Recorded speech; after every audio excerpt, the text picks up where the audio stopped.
a super special guest waiting in the wings. This is a longtime supporter of Cotton Cuts, Ian. Oh my gosh, we'll get into it when I bring him on, but Ian and I have been doing this Puzzle Mystery Quilt together for I don't even know how long, but Ian has been a huge supporter of us. We're a huge supporter of him. We love what he's doing. He loves what we're doing. It's all awesome and great. We get to hear all about it in just a minute. So what we're going to do is bring Ian on. Ian is joining us on YouTube and on Facebook.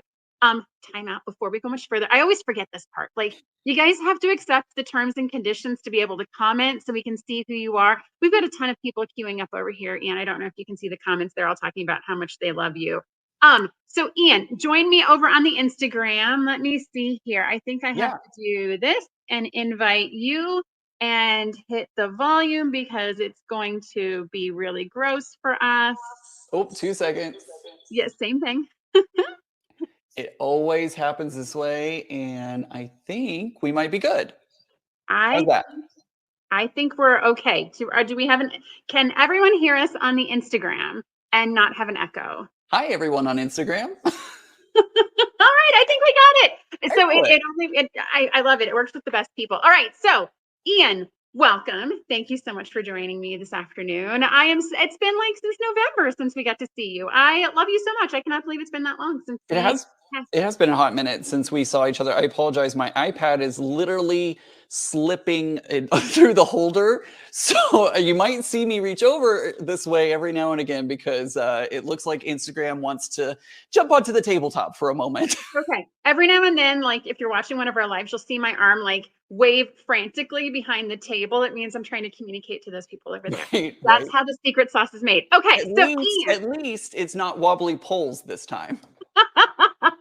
That is still one of my favorite moments of like every PM Cube reveal. Because so to remind everyone, we were revealing a mystery and Ian was like, I'm going to absorb the technology and have a green screen and I am going to swipe and in a like magical stream of glory, there is magical stream. We've got fireworks. There's going to be a quilt. And Ian, what happened? The backdrop that's actually holding up the quilt that you see behind me decided that it wanted to be the star of the show.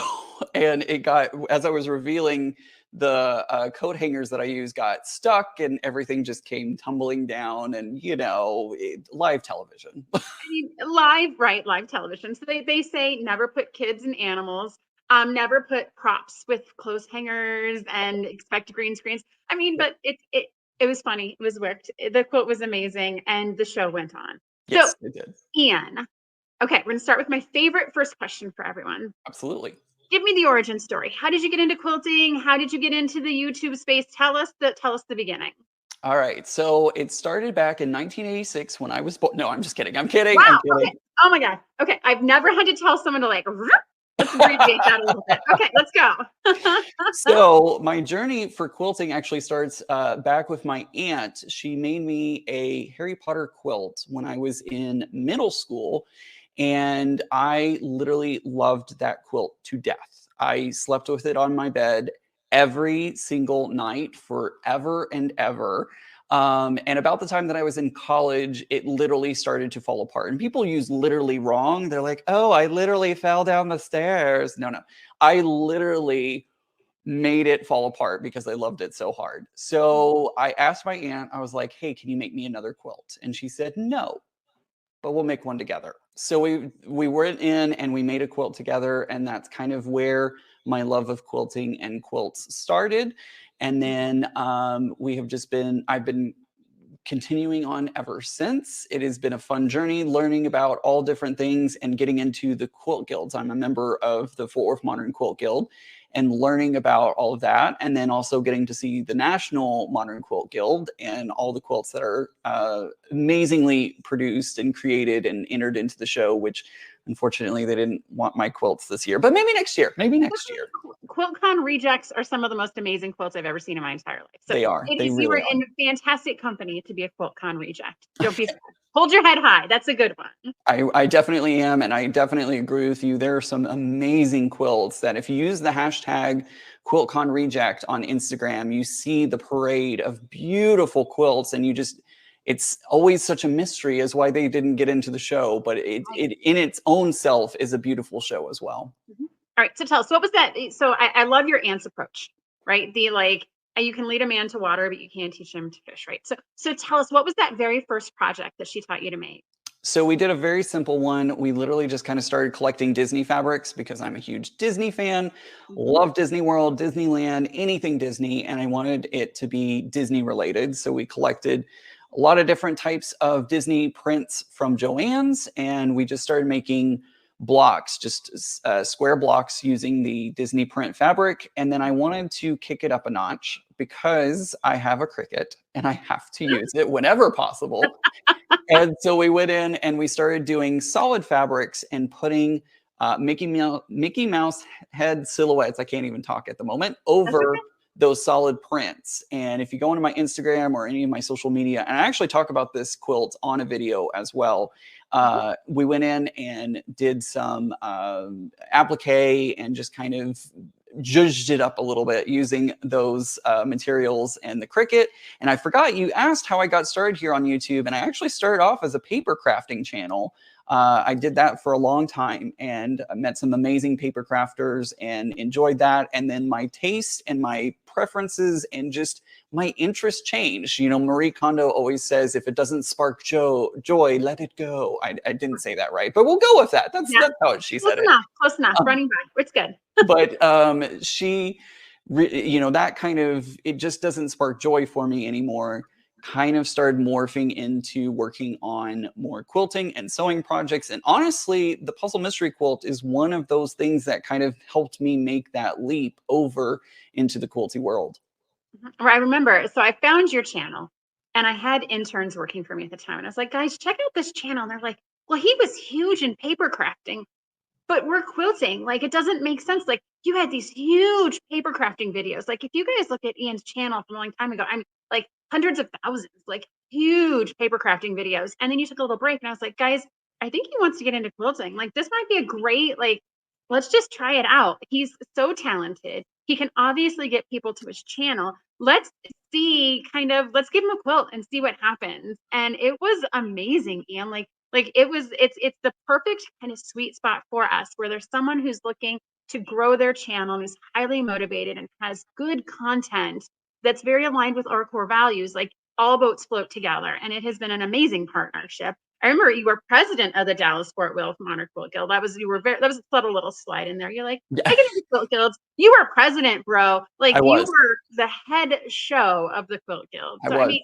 you during have one of if I may say, one of the most difficult times for, I was president from 2019 to the January of 2021. So working through COVID and trying to figure out that whole incredible thing is just, it was difficult, but I was so proud to lead my group through that and figure it out. And, you know, everybody had to be very agile during that time. So it was more than what I signed up for, but I would never replace that experience because it was such a great learning experience. But you are perfectly placed for that. You are a tech savvy guru, right? If anyone can train a guild how to use technology, like, you're the person, right? You are in I the feel like it. right seat to I have feel led. like it.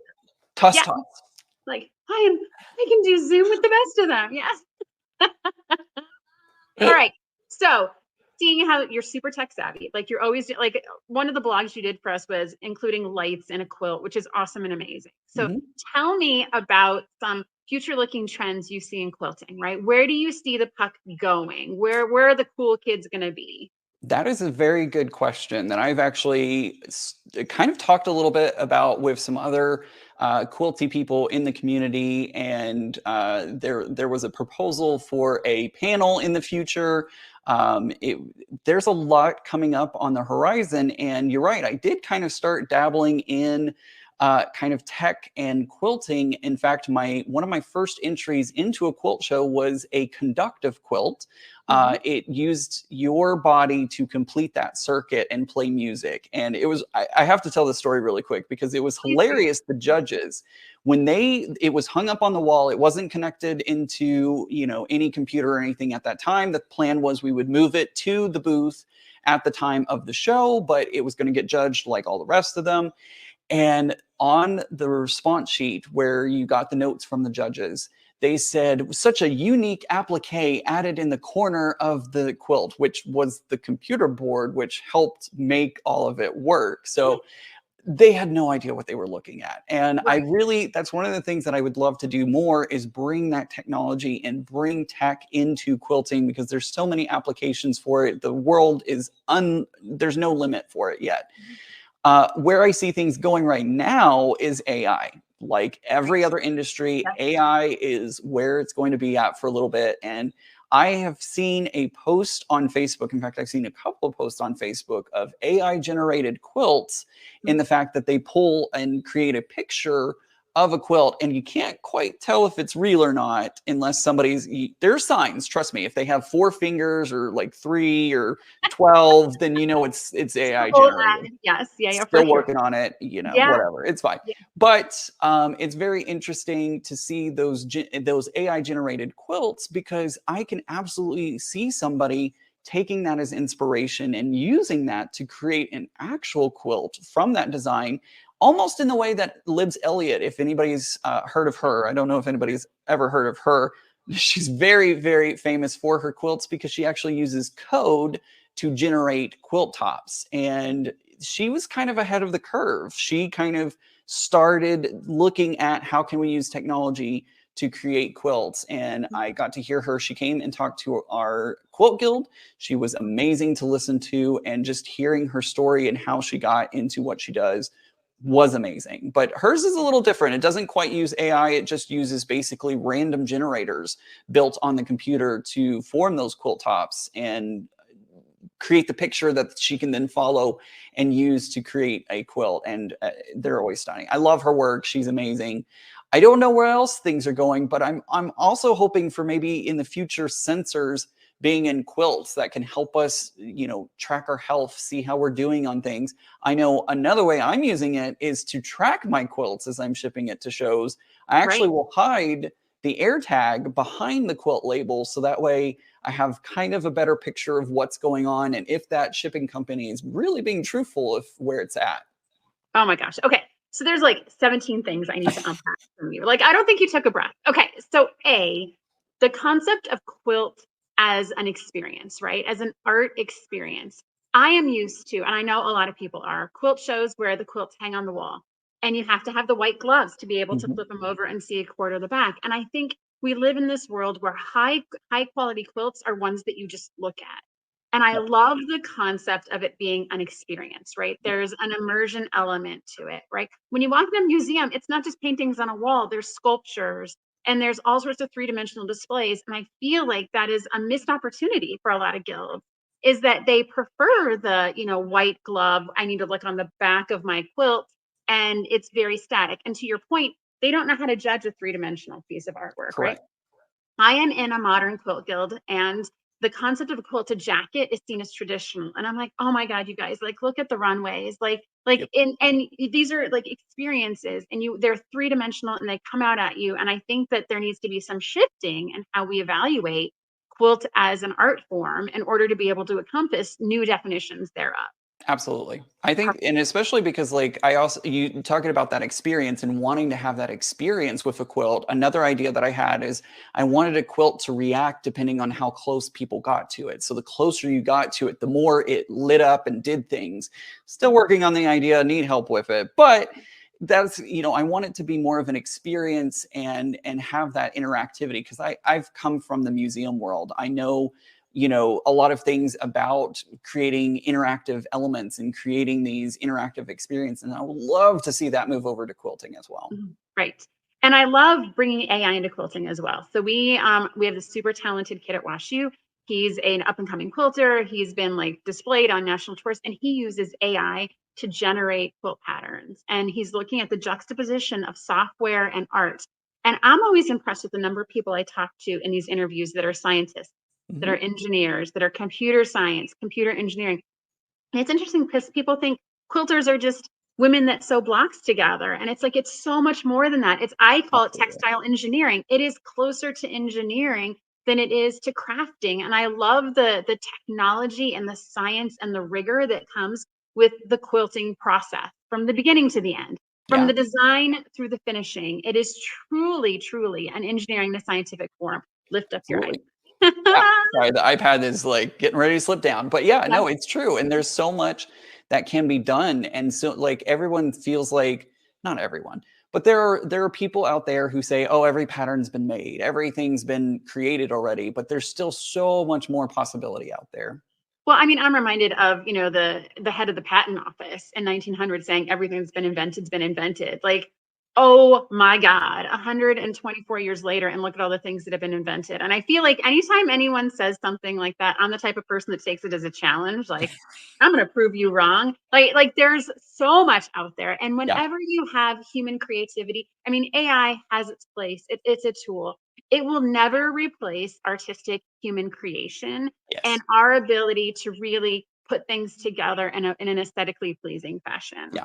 Especially when it gives us 4 or 3 fingers. Yes, I know. I saw one the other day that was like humans on an escalator and it had like dismembered bodies. Like, Yeah. okay, right. So it has a little bit of a way to go. I mean, it is still just terrifying me and keep me up at night as to what it'll be like when my kids are older. But at the same time, like there are definitely limitations to it. Hmm.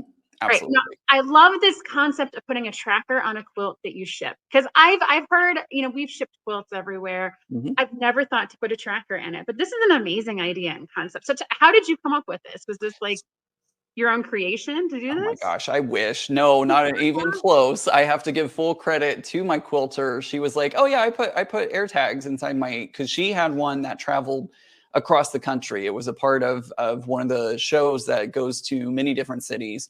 And so she put an air tag in it. And I was like, oh my gosh, that's such a great idea. And it's funny because I'm in a group on a message group on Instagram, and there the members, we were all kind of talking about like who's putting a tracker on, what kind of tracker are you using, all Mhm. that kind of stuff, because quilts have been lost. And it's always terrifying when you package up your quilt and you're ready to hand the box over to UPS, FedEx, USPS, whoever it may be. It's always terrifying handing that quilt over because you're handing a piece of your soul almost over to them, and hoping that they will get it to where it belongs. And Mhm. I never want to lose a quilt. I hope it never happens to me. And let's be honest, even if it does get lost and I have the tracker in it, I can't just fly to California, to New York, to wherever the quilt may be. I can't just fly there and be like, oh, here it is. I found my Right. quilt. But maybe it might help at least somehow track it down and get the information to the authorities, or whoever's looking for it. They might have a better idea of how to get it back. So I feel like every single thing you said, I feel like every single package we ship, like we put so much love and every single thing into the box and into the mystery quilt, and we give it so much love and we send it off into the world. And in the post office, like, oh my gosh, like it is a great mystery of the world. Like Yes. we're so excited, a new mystery, take our stuff. Oh my gosh, I put so much care into it. And then it's like poof. And it's like 20 miles from here, it's on its way to New York and to California. And so I like the concept of the tracker, but in Mhm. that case, I don't information is not always a good thing, but it gives Sometimes. you confidence. Yeah, like it gives you confidence that things are on their way. Yep, All right. absolutely. So let's talk about your YouTube channel. So talk to me about the community you built there. What is it like? What does it feel like? How do you build it? How do you keep it consistent? First of all, I have to say that I think the quilting community is probably the best community on YouTube. I have had such a great time interacting with everybody, and my channel's kind of morphed over. For a little bit there, you mentioned that it kind of went silent for a little bit. I only did the Puzzle Mystery Quilts, was pretty much the only videos I was making for a period of time. But jumping in and hearing the community and interacting with the community and creating, because I go live every Sunday, and I am amazed that people want to come watch me literally sew on a project. That's what I did this last Sunday. I had a project that I am working on, a block of the month, and I'm not giving instructions. I'm not really doing anything other than just giving a place for the community to come hang out and spend time with each other, which I feel is so important because there are some people who are not able to leave their house, and accessibility is so incredibly important to everybody and to the world. And so I want to give a place that you can come hang out, chat, talk. I talk about what TV show I'm watching, what music I'm listening to, what's happening in the quilty world. I want to provide that community place that everybody can kind of hang out, have fun, and kind of bounce ideas. I always ask people in the chat, like, I ask them questions, but I also, so many people will come in with their own questions. Hey, I have this fabric. What pattern would be good for this? Or this, that, or the other. There's a million different questions that get asked. And I love that my community supports each other and says, oh, I have an answer, and pipes up and lets, gives that helping advice that somebody may not have because maybe they live 20, 40, 60 miles outside of a major city. And so we want to be able to get that accessibility to people who would otherwise not have that community. So I am super happy to have my community, and I try my absolute best to stay relevant. I try to keep with what trends are happening, AI, all that kind of stuff. Yeah. But as we mentioned earlier, but also, just fostering a loving community that knows that imperfection is okay. My tagline on my channel is normal is just a setting on the dryer, and people will see me mess up all the time, and my lovely friend Jack has to come play for a little while. So I want to be able to foster that environment where you see me mess up, it's okay, and we all know that a finished quilt top is always better than a perfect one. And that's amazing, right? So don't underestimate the power of that, right? The fact that people can come to your channel and ask the question that they're afraid to ask anyone else, there's power in that, right? Because there's a Yep. lot of places where if I have a question, I'm too embarrassed, I'm too intimidated, the quilters are too good, everything is too perfect, and they're going to be wasting their time if they try and help me solve a question. And I don't want to Absolutely. feel stupid. Nobody wants to feel stupid. And I like and appreciate that on your channel, like there's no stupid question, Nope. right? We've all been there. We're all on this continuum of quilting experiences, and we all want to help each other continue to advance along the continuum. And so that is a powerful community message, Ian. Absolutely. All right. Very, very powerful. And I love my community so much. I would not be doing what I'm doing without them. And I am so thankful every day that currently my channel is at like 13,000 subscribers, I think. They're all my friends. And I am thankful. Like, it blows my mind that people come and watch my channel. I say things all the time, and I'm like, I'm a little off the wall sometimes. I say things and maybe my filter doesn't quite catch it in time. Right. And I'm like, wow, y'all really come and watch this. This is the quality content you come to watch every week, right, guys? So it's a lot of fun though. But that lack of a filter, right? That's what makes it easy to connect with you, Ian, Yeah, right? It's because you're I think getting the real, it's not a stage face, right? This is the real person that they're getting. So absolutely. advance the clock, looking into your crystal ball into the future. Where are you going on YouTube, right? Where does the oracle take you? 100,000 subscribers. Okay. All um, right. Good. I would All right. love, absolutely love, like that has been a goal of mine on YouTube, is to hit that 100,000 subscriber mark, because that silver plaque, I would love, love, love, love to hang that up on the wall and have that as an achievement. I would not stop people. I don't want people to freak out and be like, oh, he hit 100,000. Well, there goes all those videos. Not at all. Not at all. I would Mhm. continue on, but I would absolutely love to hit that 100,000 subscriber mark, because I think it's a little rude, if I'm being honest, that YouTube doesn't give you anything between 0 and 100,000. It's just Hey. like, okay, but the community is great and I enjoy spending time with them. But just keep doing what I'm doing. Keep finding those new trends. Keep finding those things that are up and coming, and talking to people that I enjoy talking to. I love doing interviews, and I feel like my interviews are a little different because I want to know that person. I would rather talk to them and find out about them than have that preset list of questions, and just try to find people that I absolutely like, that I absolutely love and adore and get along with. And it's just been, I had you on my channel, and that was Yes. honestly, that was a great interview, because I learned so much about you and cotton cuts that were not on my question list at all. So I love being able to go in and do those interviews and really not have a script, just kind of go with the flow. So my team has learned. I very comically showed my list of questions, right? So my team has learned that is like a jumping off point. Like Yep. it's the like if I'm using that list, like we're in a ditch. And so I Yep. like don't even look at it anymore. Like see where the conversation takes us, because at no point would anyone have said Ian's going to talk about AI, right? I mean, I knew I could have guess you would have talked about it knowing you like I do. But at the same time, like I like to see kind of how these organically evolve and just see Yes. where we end up, right? Yes. Okay. So we're getting lots of questions over here. And I feel like this is my learning opportunity on lives is to kind of check out the questions as we go. So people are very encouraging of your 100,000. There's a lot of people that think, oh my God, that's awesome. Thank you However, guys. there's also because we're quilters and we're supportive of you, there are a lot of people that are like, you need to celebrate wins before 100,000, right? And make I sure agree. that you stay focused that there's a lot of things to get to 100,000. And while that Mhm. may be the goal, there's a lot of things to celebrate along the way. So thank you, So Absolutely. Be It Quilts, for the reminder. Um, yeah, there's a lot of people that say you're a fantastic teacher and it's like sitting and sewing with a friend, right? That's a high praise. That's high compliments, That right? To is, sit I and thank sew you with a guys so much for that. That is incredible. And that's what I want it to be. I want it to be we're sitting together, we're friends. And I gotta be honest, I just recently started kind of signing off with I love y'all because friend. I think it's so important. I'm learning more and more how important it is to say I love you and how important that is to really, even if, I mean, we're just talking about friends. Loving friends is so important. And so I've really started to embrace that and being like, I love you before signing off each time.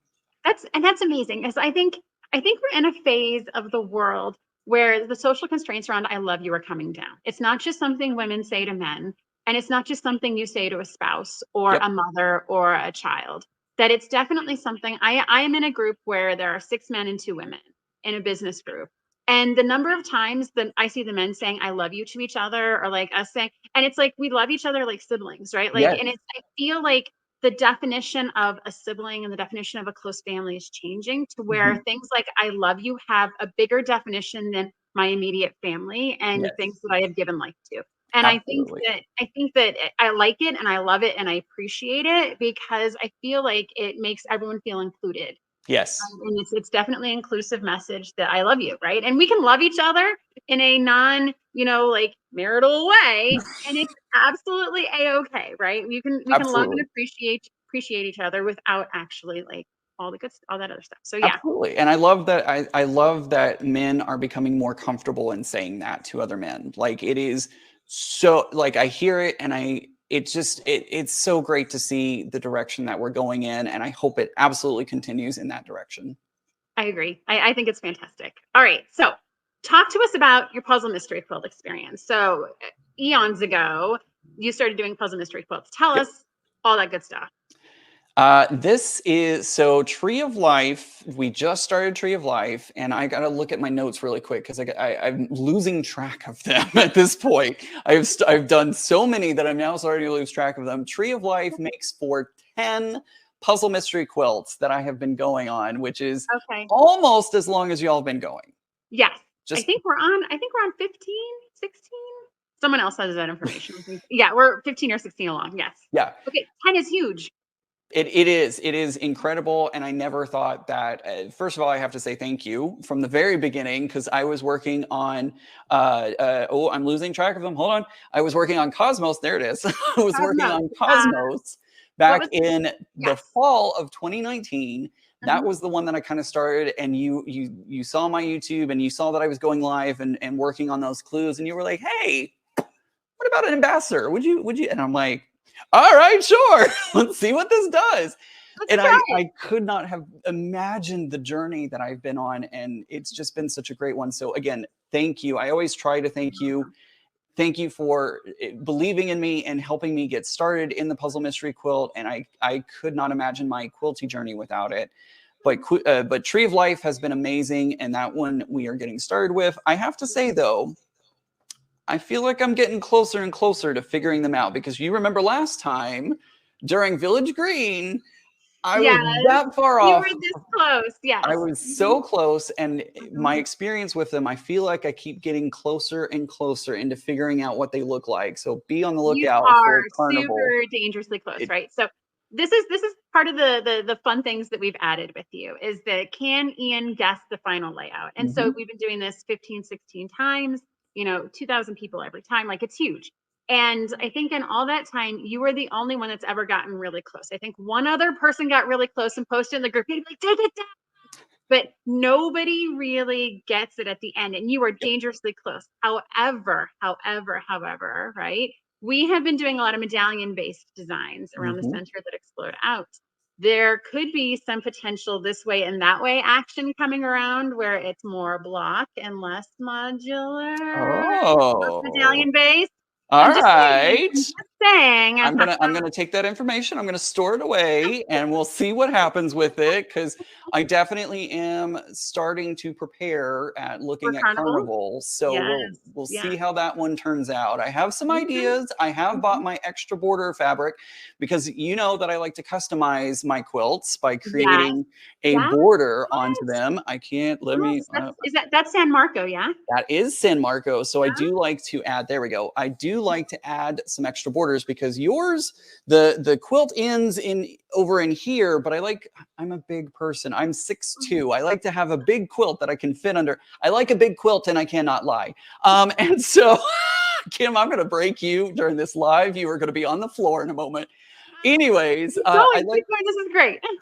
I like to add in some elements that I find in the quilt. I may not know what the final quilt looks like, but there are elements that repeat throughout the quilt, no matter where they end up landing in the final creation. So during Piazza, I liked to pull in these kind of diamonds, square within a square, or whatever you want to call them. I kind of added those into as keystones. And there are many times that oh, there we go. You're making me bigger, bigger on the screen there. All right. So technology fun.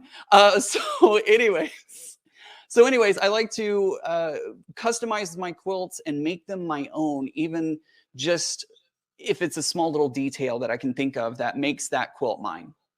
I agree. So I love taking elements from the front and putting them into the back of the quilt, right? Because I'm crazy. I piece the front and the back because I feel like I put this much time into it, I might as well make it. And Yeah. so you do amazing stuff in the borders. Yes. I'm a big fan of taking center elements and kind of rotating them off axis and putting them on the back. Plus, it breaks up the back of the quilt, and I do stuff like that too. I am always Yeah. inspired by your borders. And you're absolutely right. Each of the quilts has kind of a repetitive theme to it, the block within the block. I remember I think it was Name of the Rose had kind of like a house community type of like house element to it Yes. that I brought onto the back as well. So Yes. I love What all of those things. What's really funny with you mentioned Name of the Rose. I was very like that's one of my favorite quilts. This one has become my favorite. Piazza has become my like top favorite, but Name in the Rose because of it was of the juicy juice fruit. Wow, I was thinking of the juicy fruit gum. Goodness gracious, where am I What is going today? on now? We're Juicy gonna juice fabric. Let's get it tell in people. correctly there. The juicy juice fabric. I love the colors. It was a beautiful quilt, and as I was sitting there, I again wanted to add the extra borders because at that time I was working on the small. I wanted a bigger quilt, and so I had chose the blue fabric to be the dark blue fabric to be my border fabric. And as I started looking at it, I put the quilt together and I started looking at it. And I'm like, blue's not going to work here. Blue is not going to work here because this is going to start clashing and it's going to end up not working. And so I had thankfully bought some of that yellow fabric and I changed it. I said, okay, let's do the yellow with this.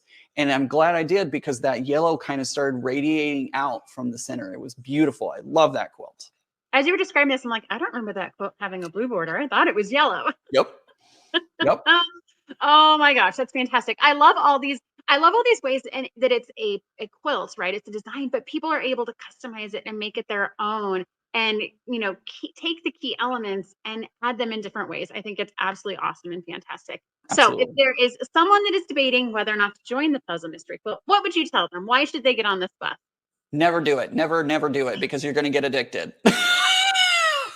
You will get addicted to them. I can't stop doing the puzzle mystery quilts. They are just so much fun. Even if I wasn't an ambassador, I would be jumping in and working on these because they're so easy. You just have to spend a little bit of time. The no cutting part, I know I think every single ambassador in the preview, I think somebody talked about not cutting. Every single ambassador talks about the not cutting part, but it is so much nicer to just sit and sew rather than have to sit there and cut the fabric and then realize you cut it too small and you have to buy more fabric. You have to go over to the store. You have to buy a new bolt of the fabric. Hope they have it. You have to hope they have it too. That's the True, other true. thing. You have to Yeah. hope that they have that fabric. And Yeah. there's just That's too complicated for me. Getting that package in the mail and being able to put it together is just what makes the Puzzle Mystery Quilt so much fun. And it's funny because when I was visiting Becca, I was helping her work on her quilt. Which one was that? I was Carnival. I was helping her with Carnival. Okay. And I didn't have to record because I do step-by-step tutorials, and I didn't have to record that. And I was like, wow, this goes together so much faster.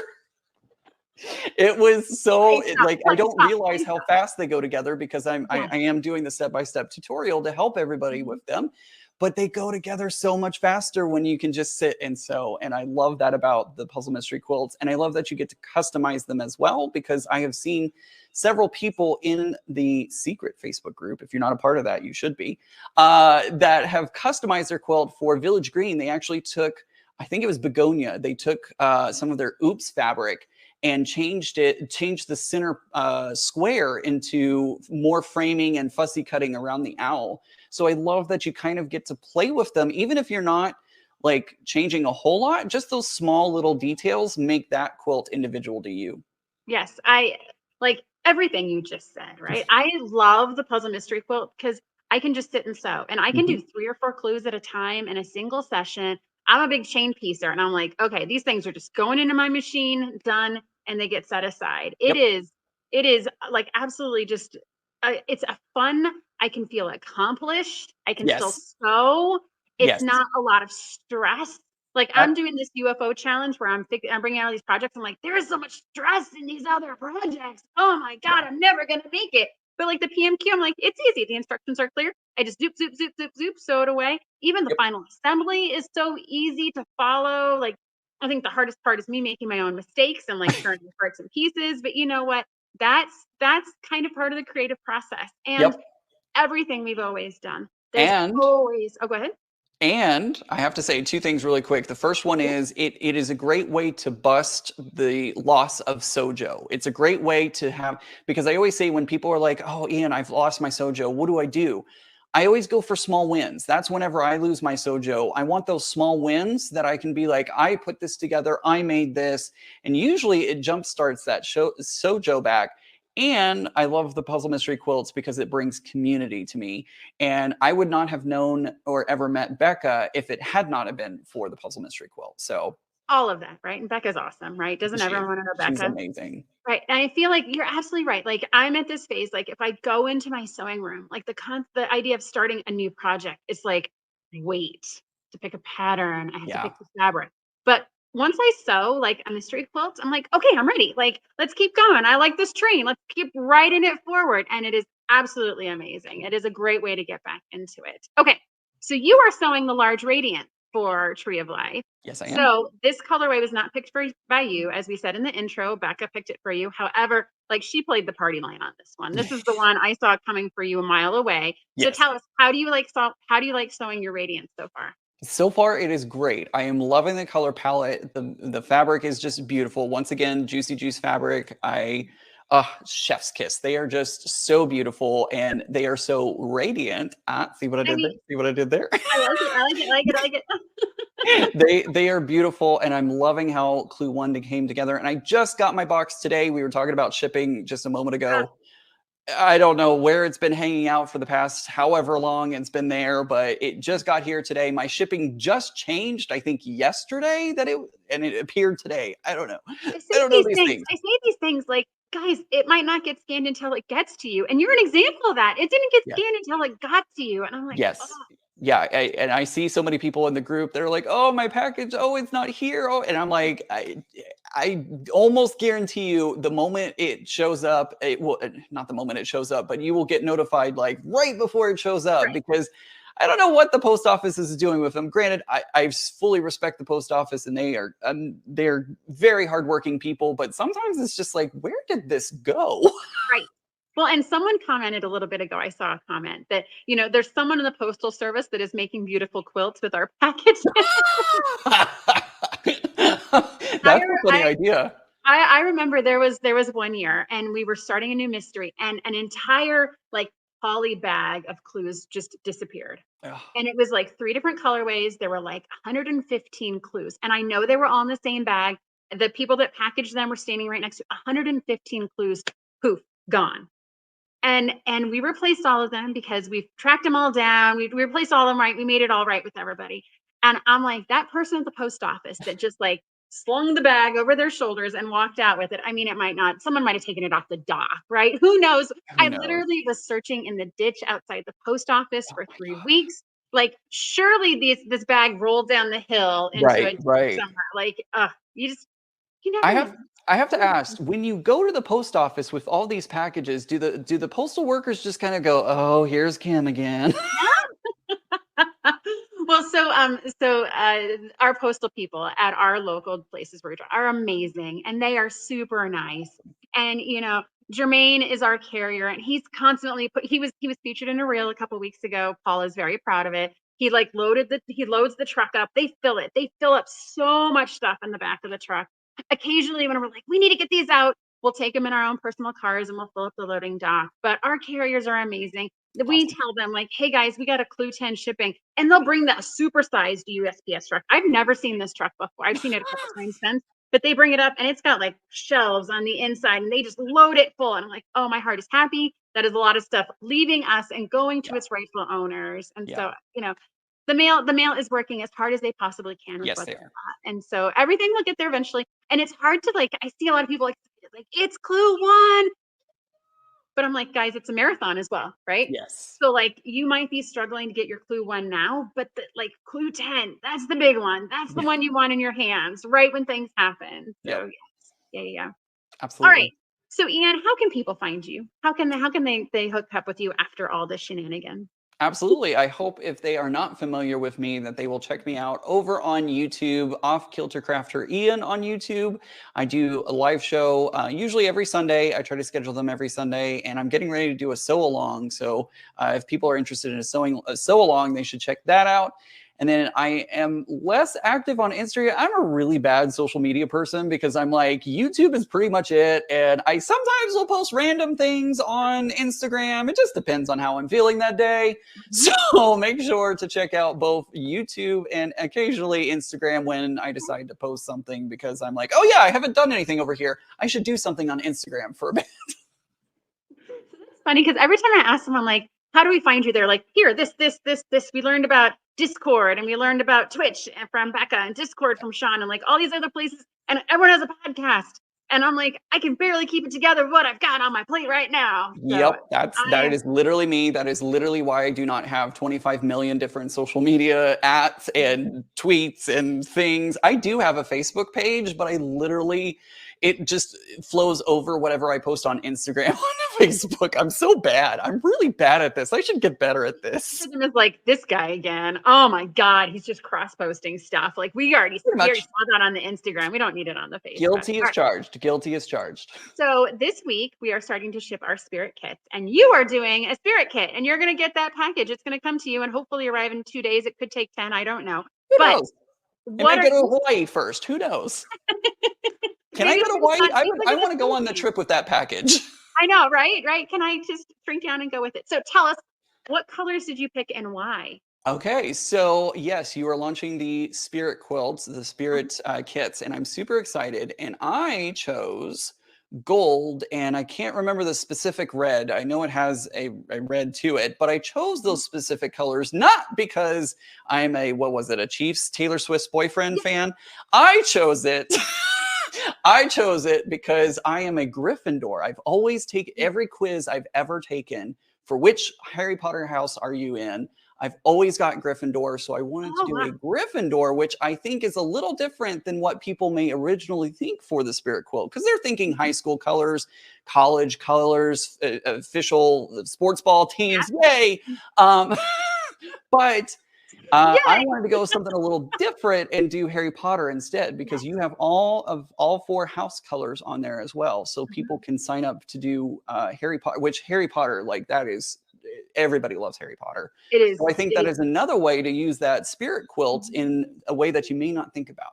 Hey, Paul, make a note.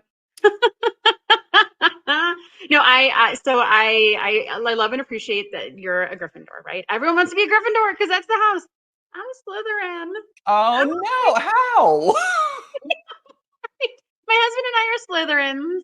My oldest child. So people know Lincoln and Dominic on this channel, right? The boys have been on here many times. So Lincoln, my oldest, he's 13. He went to a birthday party at 3, and they asked him what Harry Potter house he wanted to be in. And a 3-year-old's like, what are you talking about? Like, the adults care about this way more than any 3-year-old at this Harry Potter birthday party.